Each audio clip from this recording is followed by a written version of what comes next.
जोहार, मैं सुकुमार जमशेदपुर झारखंड से और झारखंड राज्य से आप सभी त्रिपुरा राज्य के आदिवासियों को ये बताना चाहूँगा कि ये बहुत ही खुशखबरी है।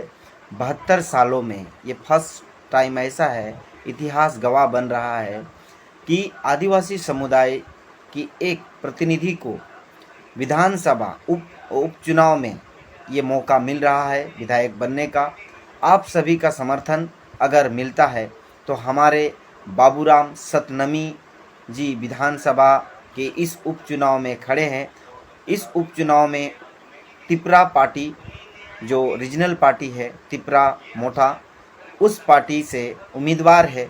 आप सभी आदिवासी भाइयों बंधुओं से निवेदन है कि आप उनको समर्थन दीजिए और ये पहला इतिहास बनाइए कि आदिवासी संता लड़का हो, महाली मुंडा, जो भी त्रिपुरा में है, आप सभी एकमत होकर उनको विजय बनाने की पूरी चेष्टा कीजिए।